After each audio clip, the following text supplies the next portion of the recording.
Hi there, welcome back to my channel. I'm Sean, and this is Sean Turns Up the Volume. Today, I want to continue my series on when the left goes too far.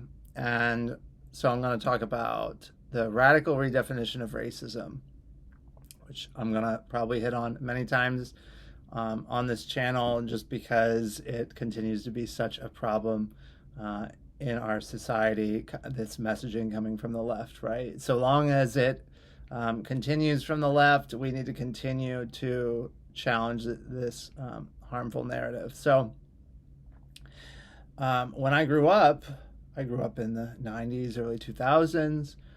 We learned racism was wrong. It was like the worst thing. Like, do not be racist, treat everybody equal, don't look at don't look and judge people by their skin color, by their differences or disabilities or whatever. Like, you look at them as a person, you look at them as being like you. You treat them as being like you, right? Like, I mean, from the gospel, love others as you love yourself. Like, that's Jesus's messaging, and I think those things align. I think that's very scriptural to go like, yeah, we all we can look different. We have different backgrounds and experiences, and yet we're all made by God. We're all in this. We're all citizens of this country. At least if you're a citizen, fellow human beings. Like, don't look at the exterior things and judge people. Like, strive not to, and be aware of where those biases can be aware of where those stereotypes can be aware of where those negative judgments can be, and work towards not acting out of those, right? Like, like, don't not knock it off. Don't think that way. Don't have hateful, belittling thoughts towards others. Like, just knock that out of yourself and be gracious to everyone. Something like that, right? To be racist, to be maligned as racist, was to make you a pariah, the worst thing, career ending. You'd be maligned, like, you get stuck with that label, and it's the worst. And so that's the culture I grew up under, at least as a white person, middle class, Bible Belt, like, kind of thing, right? Don't be racist. That was the messaging we were getting as that's the messaging we were getting in our public schools. And so, at least as a white person, that was really embedded into me. Um, at the same time, I think it's become clear through as racism's got redefined that maybe other cultures and minorities, even though I would think the same messaging was going through the culture, um, other cultures and minorities have a different view on this, in which, as white people, our sense of looking at culture in terms of like whiteness, looking at our culture through that like capital W white lens, and aligning with other white people because they're white, and things like white privilege and things like those. That's not how we look at the world. We're really we we'd be you know critical of our culture, of American culture, white culture, European. Lots of criticism towards it. In fact, I'd say growing up, that I think I mentioned this before, that if anything, the general tone I was getting from the culture was already to really look down on America, on being American. Um, it was okay to mock and laugh at ourselves and and things we do as white people, but there wasn't really a sense of white identity. There was certainly not a sense of like white pride or something like that. Certainly not a sense of white supremacy. Those things, especially white supremacy, was associated with Nazism. And that stuff was certainly like, gross. Stay away from that. Like, that is hateful and ignorant. At the same time, it seems that within minority cultures, we see the um, we see the pride there, like that we see the encouragement and the double standard that if you are of minority culture, then you should be proud of your culture, you should celebrate it, you should identify your skin color in that, being black, being brown, things like that, and going, this is a great thing, a wonderful thing, we're going to celebrate it, we're going to celebrate the cultures of our peoples where we came from. And this double standard where if you're white, you're not supposed to do that. And then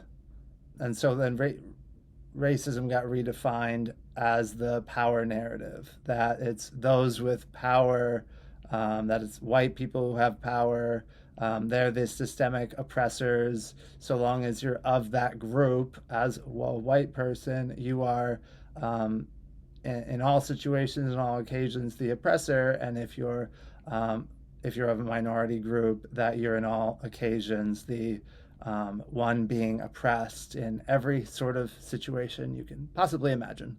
Um, and so that was the carpet was pulled out from under us. Like things were radically changed.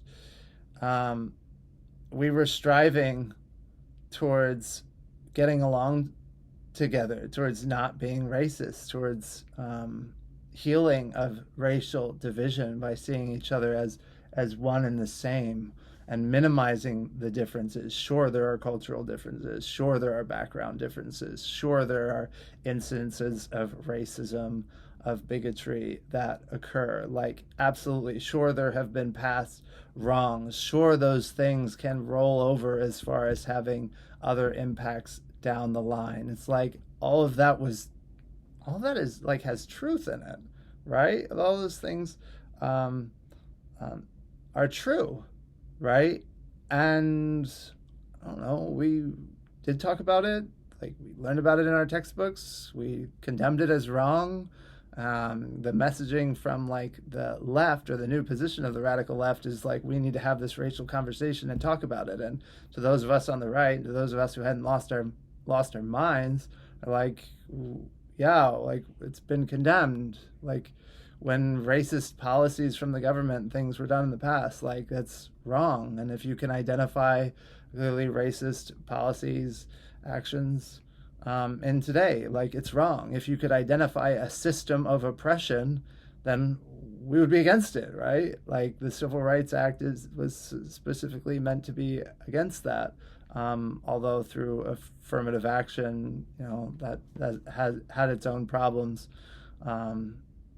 with it, because then you've got racial preferences going on rather than actual racial equality. So it's the right and anybody on the left who didn't buy into the radicalism being taught that stayed with the civil rights message of judging people by their character and not by their color. And ironically, the left maligns the right as like, oh, you're not allowed to say that. Well, actually, for healing, we actually need to be that the left's perspective is that things need to be more racist and more preferential towards certain races in order to get to the point of the civil rights movement of character over color again. I've seen people say or write those very things from the left, and it's like I don't know if I could roll my eyes any bigger towards that. And so there's this bait and switch. It's like, don't be racist. Okay, I don't want to be racist. I'll look at people and strive to give them a fair shake, of not judge them stereotypically, of not let negative news in the media and things stereotype and influence my mindset, right? I think as white people, we were striving on the whole to do that, to actively like suppress even the evidence that there was racism coming from minority groups, that there's racism within minority groups against each other, that there's racism coming from minority groups against white people, looking at just data, stacks, statistics, facts. Just made a board. As far as looking at the differences in crime rates between white people and black people, and um, noticing um, like the uh, disproportionate rates in different things. Those things then the left uses as um, or switch to using as going, well, this is the systemic oppression. Well, if you've got more black people being arrested, if you've got more of them being incarcerated, it's because of the racism of the police, as of more policing, or of the type of laws being done, that and the types of prison sentences and things like that. And that's like a whole another topic. But so it becomes this different way of looking at what is happening, right? Different lens of looking at what is happening here. Um, and so, and instead of it being like, oh, just as like every culture has problems, we all have problems within our cultures, instead of it being like, as Charlie Kirk would point out, there's problems of the black community went from having lots of fathers, having families back in the 40s, 50s, things like that, before things like the Civil Rights Act, when things were more racist. They had more stable, healthy family units, and then things changed in the culture, and Lyndon B. Johnson, there we go, LBJ, promotes the Great Society, the welfare state. Planned Parenthood moves into the black community more, and is aborting more of their babies than any other group, and so, which has its basis in like Margaret Sanger and eugenics. So you see these things playing out from the Democrats, from the left side, actually decades ago, to then you see the outcomes of this in the destruction of of the family within the black community, and through the sexual revolution and other things, like the destruction of family, the increase of divorce across society and things too. So it's not even just within that community, it's across the board. We see this societal change and breakdown of a system. And then if you go all the way back to the 1800s and Karl Marx, you can see that the breakdown of the family was actually one of Marx's goals. So it's like, well, that's a coincidence that that's playing out, because I thought we beat the communists, and the Soviet Union fell, and McCarthy was wrong. The government wasn't full of communists. I roll again. So the left, the left went and harmed these communities, and then when you see the outcomes of that, switches it around and goes, well, it is white culture.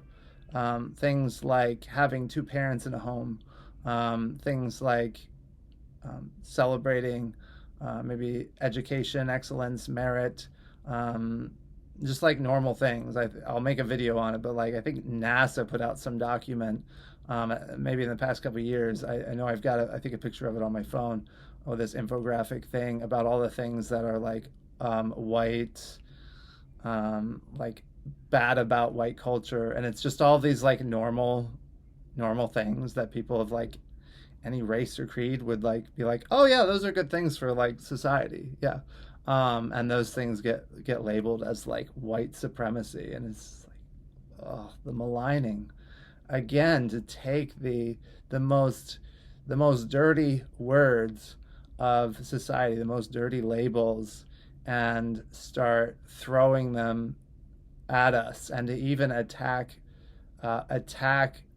treating people all the same, and looking to like literally, like on the right, we're the ones trying to be the anti-racists, instead to malign us, who wants fair treatment, equal opportunity, to malign us as being the ones who are the hateful, evil, Nazi, white supremacist, fascist, blah blah blah, pick your labels.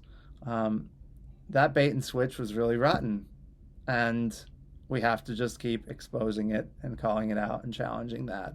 But so that bait and switch of redefining racism under the Marxist power narrative, that was a huge, so damaging way that the left has gone too far. So thank you for your time today. That's all I've got to say on that subject for now, and I'll catch you next time.